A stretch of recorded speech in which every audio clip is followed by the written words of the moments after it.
आप सभी को मसीह यीशु के पवित्र और मीठे नाम में जय मसीह की। आशा है आप लोग सब भले चंगे होंगे। इस कार्यक्रम में जिसका नाम है नवजीवन, आप सभी का बहुत बहुत स्वागत है। इस कार्यक्रम का मकसद है कि हम लोगों तक प्रभु यीशु मसीह का सुसमाचार प्रचार करें और लोगों के जीवन में प्रभु यीशु मसीह के वचन के द्वारा एक भारी परिवर्तन आ सके। आज के समय में जिस तरीके से गलत शिक्षाएं बहुत ज़ोरों पर हैं, लोगों को भ्रामक जानकारी दी जा रही है, लेकिन हमारा मकसद है कि इस कार्यक्रम के माध्यम से प्रभु का वचन उन लोगों तक हम पहुंचाएं ताकि वे भी प्रभु यीशु मसीह के वचन को, सत्य को जान सकें। और वचन में लिखा है कि तुम सत्य को जानोगे और सत्य तुम्हें स्वतंत्र करेगा। प्रभु यीशु मसीह ने बोला, मैं इसलिए आया ताकि वे जीवन पाएं और बहुतायत का जीवन पा सकें, और वचन ही है जिसके द्वारा हमको जीवन मिलता है।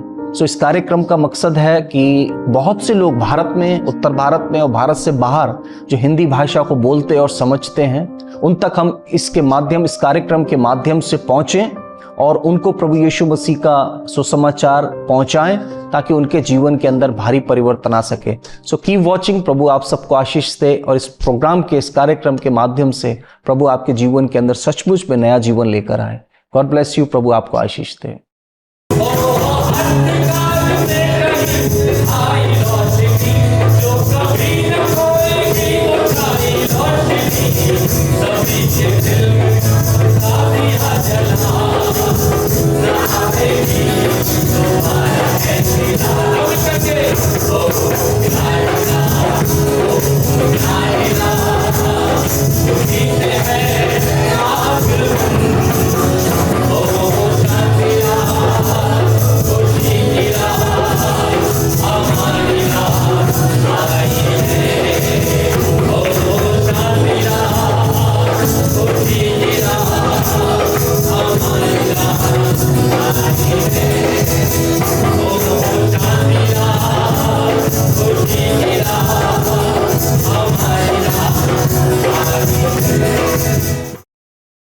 प्रभु का धन्यवाद हो। एक बार फिर से आप सभी का बहुत बहुत धन्यवाद। शुभ संदेश के माध्यम से जितने भी दर्शक हमें देखते हैं, मैं आप सभी का बहुत धन्यवाद देना चाहता हूं कि आप लगातार इस कार्यक्रम के माध्यम से आशीषित हो रहे हैं। आपके टेलीफोन्स, आपके ईमेल्स जब हमको मिलते हैं, हमें बड़ी प्रेरणा मिलती है कि प्रभु आपके द्वारा आपके घरों में कार्य कर रहा है और इस माध्यम से प्रभु का वचन आप तक पहुंच रहा है। नवजीवन के विषय में आप सब जानते हैं, नवजीवन एक कलीसिया है और एक आंदोलन है जो कि पूरे उत्तर भारत के अंदर हम चाहते हैं, कलीसियाओं का आंदोलन, सुसमाचार का आंदोलन, ताकि सुसमाचार के माध्यम से लोगों के मन परिवर्तन किए जाएं और झूठी और गलत शिक्षाओं से लोग बच करके सुसमाचार की ओर चलें, सुसमाचार की ओर मुड़े जो हमें सचमुच में जीवन देता है। प्रभु आप सबको बहुत आशीष दे और लगातार इस कार्यक्रम के माध्यम से और भी लोगों को आप प्रोत्साहित करें, लोगों के लिए प्रार्थना करें।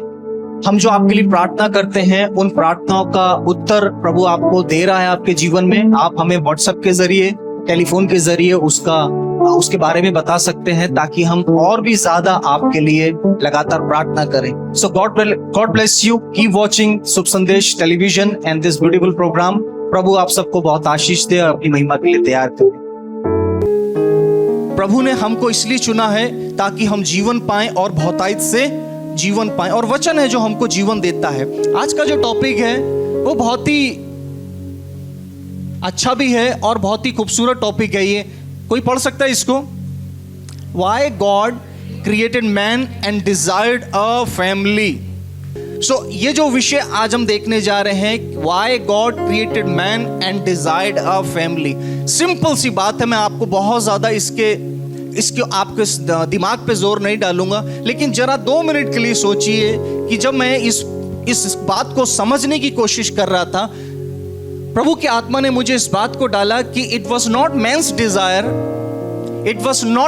Dzire to be created. ये मनुष्य की इच्छा नहीं थी कि वो मनुष्य बनना चाहता था। ये किसकी इच्छा में था? ये परमेश्वर की इच्छा में था कि परमेश्वर ने मनुष्य को बनाया। 2 चीजें इसके अंदर, once he created and another thing he desired. इस पृथ्वी पर एक चीज जो सबसे महत्वपूर्ण है, जो सबसे इनक्रेडिबल है, जो सबसे सुंदर है और सबसे प्रथम है और सबसे अंतिम है, वो परिवार है। परमेश्वर ने जो बदन की वाटिका को बनाया, प्रभु ने सबसे पहला इंस्टीट्यूशन जो बनाया, परिवार ही बनाया। और जिस जगह प्रभु हमें लेके जाने वाला है वो अनंत के स्थान पर, वो भी एक परिवार है जो अनंत का परिवार है। Started with family, it is going to be end with the family. Started with wedding, going to be end with the wedding. क्यों ये आज हम देखने जा रहे हैं? क्योंकि आज फैमिली संडे है और आपके दिल को, आपके दिमाग को मैं कुछ देर लेकर जाना चाहता हूं परमेश्वर के वचन में कि क्यों परमेश्वर ने मनुष्य को बनाया। जब मैं स्टडी कर रहा था आज से कम 1.5 साल पहले परमेश्वर के चरणों में बैठकर, और मैं जानना चाह रहा था प्रभु तूने इस पृथ्वी पर मनुष्य को क्यों बनाया, तो मेरे दिमाग में एक चीज वेरी कॉमनली थी कि उसकी संगति करने के लिए। और ये बात सच है, प्रभु संगति करना चाहता था, प्रभु अपनी आराधना लेना चाहता था। क्या आपको लगता है परमेश्वर ने मनुष्य को बनाया उससे पहले प्रभु की आराधना नहीं हो रही थी? स्वर्ग के अंदर मनुष्यों से ज्यादा असंख्य स्वर्गदूत हैं जो 24 घंटे धन्य है बोलते हैं। उसकी महिमा में कोई कमी नहीं आती है। फिर मनुष्य को बनाकर वो अलग से अपनी महिमा कराना चाहता था क्या? मनुष्य के पास इतनी कैपेसिटी नहीं है कि वो परमेश्वर की उसकी ड्यू रिस्पेक्ट दे सके, उसकी महिमा दे सके। और हम बड़े आसानी से बोलते हैं कि परमेश्वर की आराधना करने के लिए परमेश्वर ने मनुष्य को बनाया था। परमेश्वर ने मनुष्य को एक विधान के तहत बनाया था। इससे पहले परमेश्वर ने मनुष्य को बनाया, प्रभु ने और कुछ भी बनाया था। जानते क्या बनाया था? मनुष्य बनाया 6ठे दिन, लेकिन पिछले 5 दिन में प्रभु ने और कुछ भी बनाया था। क्या बनाया था? प्रभु ने पूरी सृष्टि बनाई थी। और जब परमेश्वर ने सृष्टि बनाई थी, प्रभु का विधान था कि वो सृष्टि बनाए। उस सृष्टि को बनाने के बाद परमेश्वर ने इमीडिएटली एडम को बनाया, आदम को बनाया। लेकिन पर्पस क्या था? पर्पस क्या था? पर्पस आपको उत्पत्ति 2 अध्याय उसकी 5 आयत निकालें। उत्पत्ति 2:5 हिंदी की बाइबल में उत्पत्ति 2 अध्याय उसकी 5 आयत को कोई पढ़े।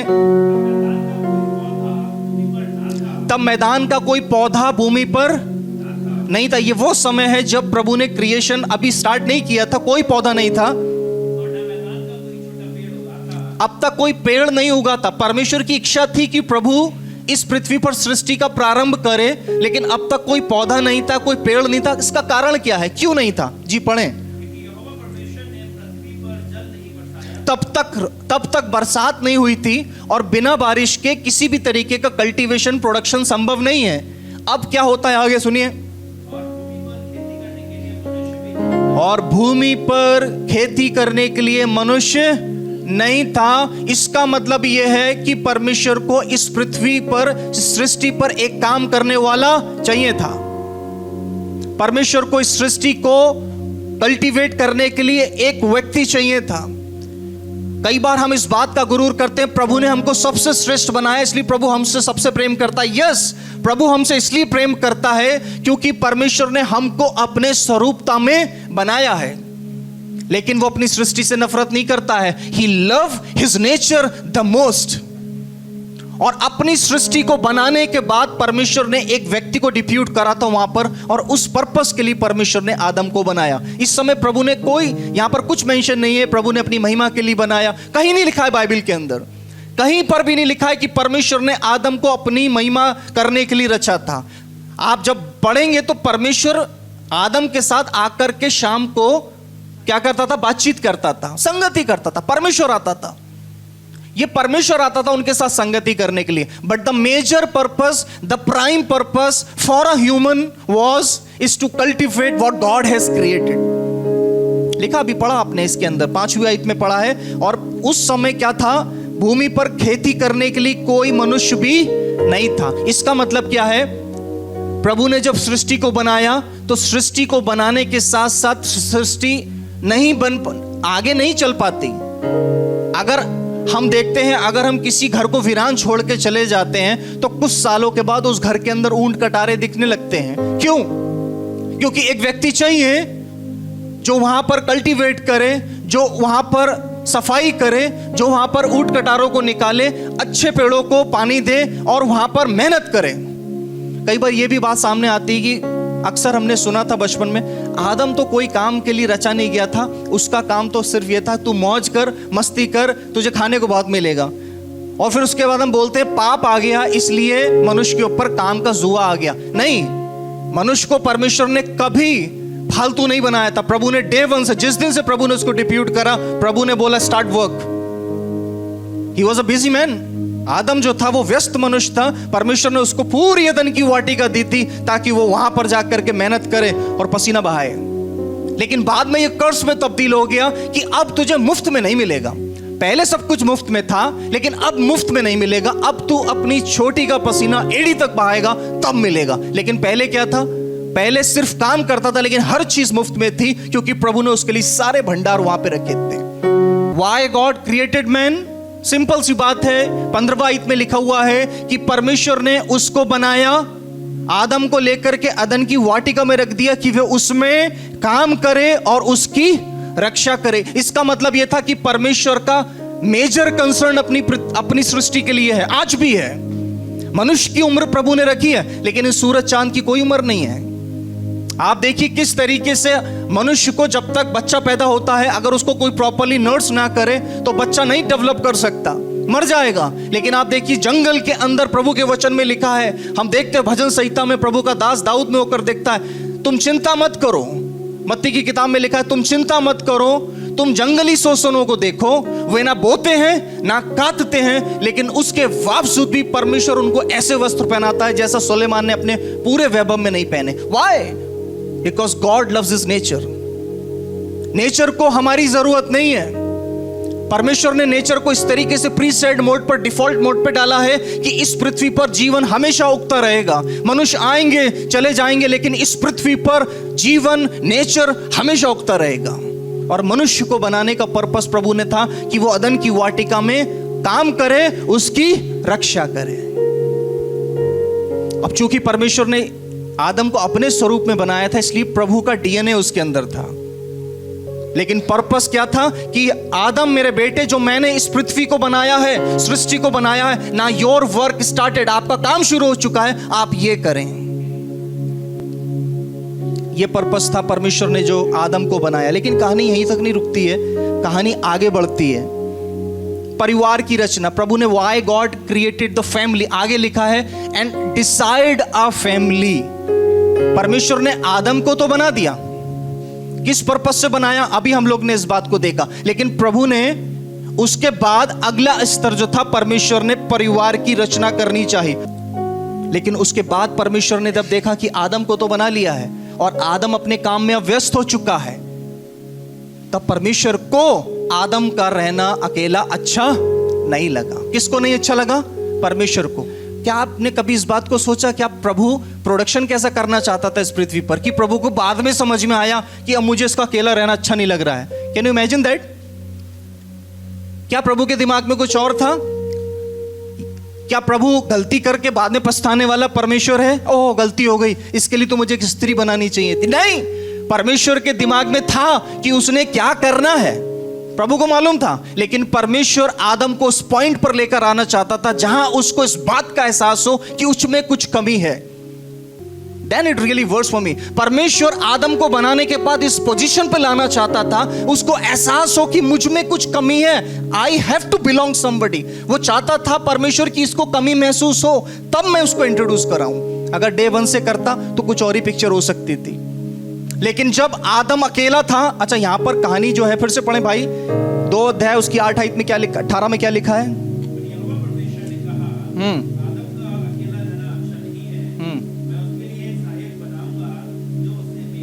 जो उससे मेल खाए। और अगली आयत में जब हम देखते हैं तो वहां लिखा है, और यहोवा परमेश्वर भूमि में से सब जाति के बनेले पशु उसके पास लाया, और आदम उनका नाम रख रहा था एक एक करके। तब परमेश्वर के वचन में लिखा हुआ है, जो अभी भाई ने पढ़ा, उस समय परमेश्वर को आदम कर अकेला रहना भाया नहीं, तो परमेश्वर ने क्या किया, मैं उसके लिए एक ऐसा सहायक बनाऊंगा जो उससे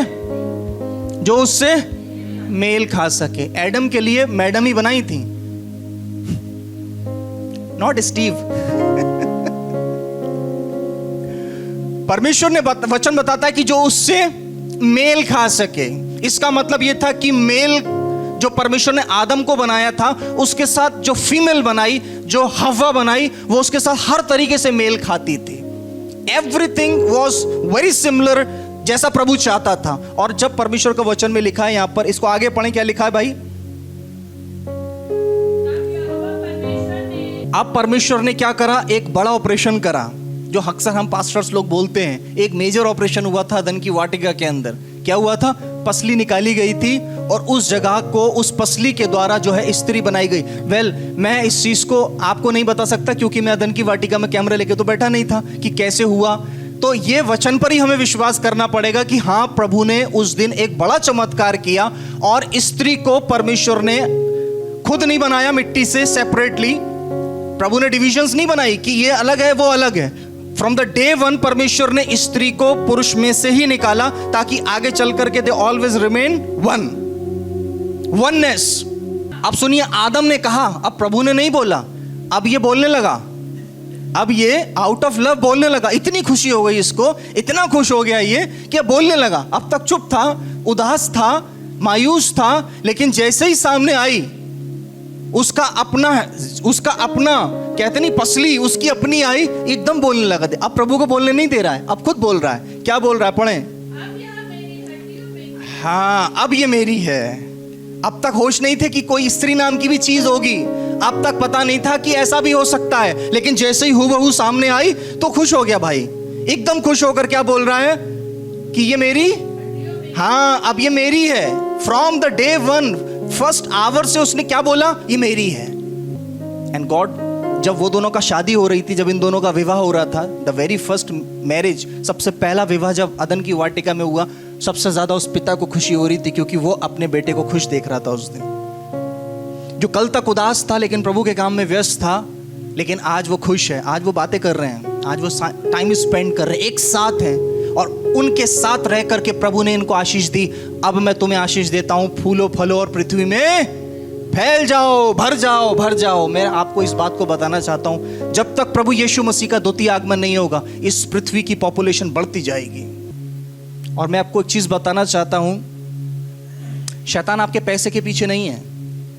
He doesn't need money। शैतान आपके प्रोफेशन के पीछे नहीं है, उसको आपके प्रोफेशन से कोई मतलब नहीं है। शैतान हमारे हालेलुया, प्रेज द लॉर्ड और वर्शिप के भी पीछे नहीं है, उसको कोई मतलब नहीं है इन चीजों से। उसके पास बहुत बड़ी सेना है, लेकिन वो आपके परिवारों के पीछे है। उसका सबसे बड़ा टारगेट हमारा परिवार है, क्योंकि परिवार ही प्रथम कलीसिया है जो प्रभु ने अदन की वाटिका में रखी। और इस कलीसिया के द्वारा परमेश्वर की योजना थी, इसी कलीसिया में से उद्धारकर्ता आने वाला था, इसी कलीसिया के द्वारा एक राष्ट्र बनने वाला था, इसी कलीसिया के द्वारा इस पृथ्वी पर पूरी पृथ्वी भरने वाली थी लोगों से। और प्रभु ने इस परिवार को आशीष दी, एक कलीसिया मान करके, कलीसिया बताकर आशीष दी। लेकिन शैतान जो कि बड़ा धूर्त था, बड़ा चालाक था, कैसे ये परिवार ट्रैप में आया। अगला मेरा पॉइंट वही है, हाउ फैमिली वाज डिस्टॉर्टेड। परिवार विकृत कैसे हो गया, जिसको परमेश्वर ने अदन की वाटिका के अंदर खूबसूरत निर्मित किया था, जिसको परमेश्वर ने खूबसूरती के साथ बनाया था, कैसे ये परिवार विकृत हो गया, डिस्टॉर्ट हो गया। ये परिवार जिसको परमेश्वर ने आशीष दी थी कि फूलो फलो पृथ्वी पर भर जाओ, कैसे अब डिस्टॉर्ट हो गया, कैसे विकृत हो गया। ये वहां पर तो पाप था ही नहीं, अदन की वाटिका में तो पाप था ही नहीं, कैसे ये विकृत हो गया और इसके अंदर पाप समा गया। एक ही चीज हुई, पढ़े उत्पत्ति 3 अध्याय 4 आई, तो ध्यान से सुनिएगा इस बात को, वचन को, कि प्रभु का वचन क्या कह रहा है। 3 की 4। तब सर्प ने स्त्री से कहा। कभी भी आप इस बात को सोचे कि कैसे ह्यूमन हिस्ट्री के अंदर पाप आ गया, कैसे गिर गए पाप में। बहुत बड़ा प्रश्न है, कैसे गिर गए पाप में। एक ही बात हुई है, एक ही घटना हुई जिसकी वजह से पूरा फैमिली डिस्टॉर्ट हो गया। क्या हुआ, पढ़े।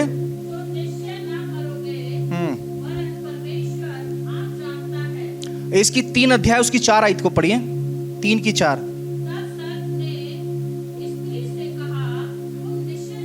तब सर्प ने स्त्री से कहा, तुम निश्चय ना मरोगे। That's it. इसी आयत पर, इसी वर्ष पर आप देखेंगे कि ह्यूमन फॉल हो गया। स्त्री से कहा, किसने? सर्प ने, कि तुम ना मरोगे। इसका मतलब स्त्री ने सर्प की सुनी।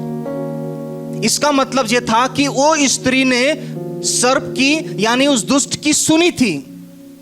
और इसी के वजह से जैसे ही उसने सुना, प्रभु के वचन में लिखा है, प्रभु के वचन में लिखा है कि our words are very very heavy, they have a power of life and death words के अंदर। और जो ये बोल रहा था, बोलने वाला दुष्ट जो आया था, ये कहीं और से नहीं आया था, हेवन से ही आया था। ये ऊपर से फेंका हुआ व्यक्ति था जिसका नाम था लूसीफर। और जब इसने इस बात को बोला, क्या बोला कि तुम निश्चित नहीं मरोगे, उसने बोला, लेकिन स्त्री ने सुन करके कंसीव कर लिया। स्त्री ने सुन करके उसको कंसीव कर लिया। और मेरे प्रियो, जैसे ही उसने शैतान के उस शब्द को अपने जीवन में ग्रहण किया, इमीडिएटली उनके जीवन के अंदर फॉल आ गया, इमीडिएटली फैमिली डिस्टॉर्ट हो गया। जैसे ही वर्ड जाएगा आपके अंदर, डेफिनेटली कंसीव करेगा। और आदम हव्वा को पता नहीं था कि ये क्या बोल गया। आदम और हव्वा को ये पता नहीं चला था कि क्या हो गया, क्योंकि ये लोग तो मस्त थे अदन की वाटिका के अंदर। लेकिन इनको नहीं मालूम था कि आकर के बीज बो गया और ये बीज अब फलवंत होने वाला है। भयानक पाप में पड़ गए, भयानक स्थिति हो गई। परमेश्वर ने लात मार के बाहर निकाल दिया अदन की वाट, निकालो इनको बाहर। Very deadly, be very careful. जरा सी गलती हो गई, अगर कोई चीज आपके कान के अंदर गलत चली गई, definitely it is going to, बोलने वाला बोल के चला जाएगा, बोलने वाला बोल के चला जाएगा, वो बोल के चला गया। लेकिन पाप में गिरा कौन? हव्वा। पाप में गिरा कौन? आदम, और उसके द्वारा पूरी ह्यूमैनिटी।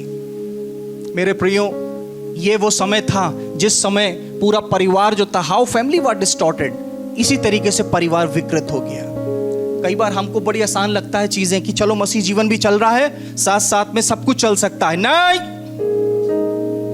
बहुत सी कलीसियाओं में इस बात का प्रचार हो सकता है, सब चंगा सी, बल्ले बल्ले, ऊंच नीच खूब गा रहे हैं, मस्ती कर रहे हैं, बहुत टाइट ऑफरिंग दे रहे हैं।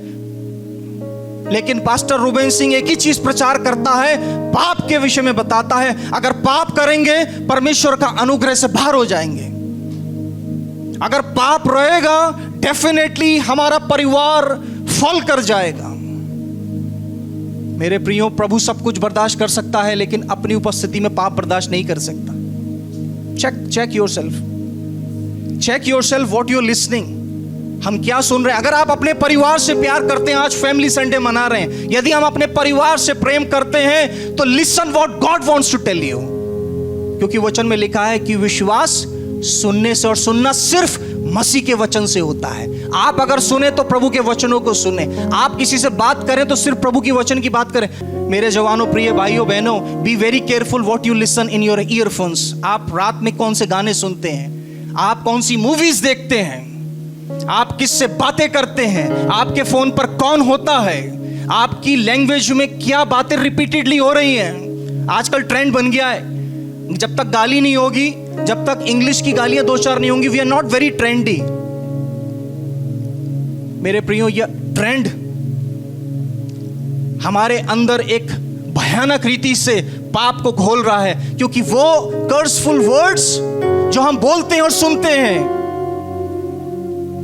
कंसीव ना हो जाएं। इसलिए बी वेरी केयरफुल। मैं जानता हूं आज आपके मन में प्रभु ये वचन डाल रहा है, आज ही से आप संत महात्मा नहीं बन पाएंगे। It will take time, but a good practice can take you to the next level. अच्छा अभ्यास करेंगे तो आप अगले स्तर पर जाएंगे। If you love your family, if we love our family, अगर हम अपने परिवार से प्रेम करते हैं, तो हमको यह समझना पड़ेगा कि परिवार गिरा कहां था, और उस चीज को जाके फिक्स करना पड़ेगा।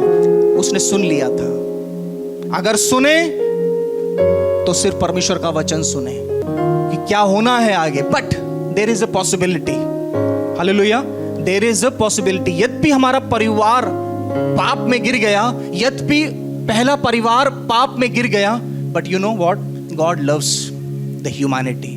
द गुड न्यूज इज, सुसमाचार यह है, परमेश्वर फिर भी आदम से प्यार करता था, बट अदन की वाटिका दोबारा नहीं मिली उसको। सो डोंट क्लेम, ऐसा ना हो कि हमसे कोई आशीष छिन जाए और दोबारा हम सोचें प्रभु वही आशीष फिर मिल जाए। मे बी वो दोबारा आशीष हमें ना मिल पाए। आपको मालूम है, जब वो नंगे हो गए, इमीडिएटली उनके जो वस्त्र थे, जो उनको धार्मिकता के वस्त्र थे, वो उनके छिन गए। तो वचन में लिखा है वो एक दूसरे को नंगा देखने लगे, नेकेडनेस आ गई उनके अंदर। तो प्रभु ने क्या करा, उसी परमेश्वर ने जिसने इनको बाहर निकाला था, भगाया था, उसी ने मेमना लिया, बलिदान किया, और उस मेमने की खाल से इनकी नग्नता को ढर दिया। जानते हैं उस दिन प्रभु ने क्या किया था? परमेश्वर ने एक अल्टीमेट बात, एक अल्टीमेट स्टोरी क्रिएट कर दी थी कि एक दिन ऐसे ही मनुष्य जाति की नग्नता को ढकने के लिए एक मेमना बलिदान होने वाला है जो उनकी नग्नता को ढक देगा। हालेलुया! कि यीशु मसीह आया वो यीशु मसीह, और वो बलिदान हो गया, और उसके बलिदान होने से हमारे पाप की जो नग्नता थी वो ढक चुकी है। हालेलुया! प्रभु ने वहां मिरेकल किया था। द फर्स्ट मिरेकल वाज कि प्रभु जो वहां किया, फर्स्ट टाइम पर परमेश्वर ने मेमना बलिदान किया ताकि the families can be restored. दूसरा कुरिन्थियों 5 अध्याय उसकी 7 आयत को जल्दी से पढ़ दें। How family can be restore. यदि आज हमको लगता है मेरा परिवार में डिस्ट्रप्शन है, अगर आपको लग रहा है मेरे परिवार के अंदर कुछ भी गड़बड़ चल रहा है, there is a chance for the restoration. And how it can be, पढ़ें दूसरा कुरिन्थियों 5 अध्याय 17 आयत। क्योंकि अब कोई यदि मसीह में है तो वे नई सृष्टि है, पुरानी बातें बीत गई, सब कुछ नया हो चुका है। हालेलुया! मसीह यीशु में एक नई आशा की किरण जग चुकी है। मसीह यीशु के अंदर एक नई आशा की किरण। अब क्या है? अब जो मसीह यीशु में है, पुरानी बातें बीत चुकी, पुराना सब कुछ जाता रहा, क्योंकि अब जो मसीह यीशु में है। कैसे है मसीह यीशु में? सुना, वचन सुना और सुन करके विश्वास किया, विश्वास करके अंगीकार किया, और जैसे ही अंगीकार किया इमीडिएटली प्रभु ने उसको अपनी छाती से लगा लिया और अपने बोला, अब तू मुझ में है, अब तेरा सारा पास्ट जाता रहा, तेरे सारे पाप धुल गए, तूने कितने गंदे पाप किए, सब धुलने के लिए मैं तैयार हूं, साफ करने के लिए तैयार हूं, आज से तू मेरा है। अब जो मसीह यीशु में है वो पुरानी सृष्टि नहीं है, आदम वाली। आदम वाली सृष्टि तो कल तक थी जब मैं पाप में था। आदम वाली सृष्टि तो तब थी क्योंकि मैं स्वभाव से पाप कर रहा था, स्वभाव से पाप कर रहा था। लेकिन जैसे ही अंगीकार करके यीशु मसीह में आया, प्रभु ने इमीडिएटली माइंड चेंज कर दिया कि अब पाप नहीं करना है, अब मैंने तुझे धो दिया है। तो अब वो नई सृष्टि है। वो नई सृष्टि किसमें है? मसीह यीशु में नई सृष्टि है। पुरानी बातें बीत गई, अब सब कुछ नई हो चुकी है। And the new thing, old testament का समय खत्म हो चुका है, न्यू टेस्टमेंट का भी समय खत्म हो गया है। You know that? हम कहते हैं हम नए नियम के विश्वासी। नहीं, हम नए नियम के विश्वासी नहीं हैं। We are the new covenant people. हम नई वाचा के लोग हैं। मसीहत, मैं सोच रहा हूं कि हमारे कुछ ऐसे अगुवे, मसीह अगुवे जिन्होंने सही से शिक्षा दीक्षा नहीं ली, उन्होंने आज भी कलीसियाओं को एक जंजाल में रखा हुआ है। सिर्फ धार्मिकता के उसी चीज में घुमा के रखा हुआ, खूंटे से बांध के उसी बंधे रहो, पाठ पढ़ते रहो। लेकिन प्रभु अब कलीसिया को नई वाचा में लेकर प्रवेश करने वाला है। वो नई वाचा क्या है? नई वाचा यानी प्रभु यीशु मसीह का, नई वाचा का वो लहू जो हमारे पापों के लिए बहाया गया। अब जो मसीह यीशु के लहू में है वो नया है। The new beginning has started. The new creation has started. The new personality has started. The new mind has started. And that is not a distorted family. That is a blessed family. Hallelujah. वो जो मेमना प्रभु ने वहां बलिदान किया था धन की वाटिका में, वो इस बात का प्रतीक था कि क्रूस पर एक मेमना बलिदान होने जा रहा है जो मेरे लोगों को पुराने मनुष्य तत्व से निकालकर एक नई वाचा में लेके जाएगा। हालेलुया।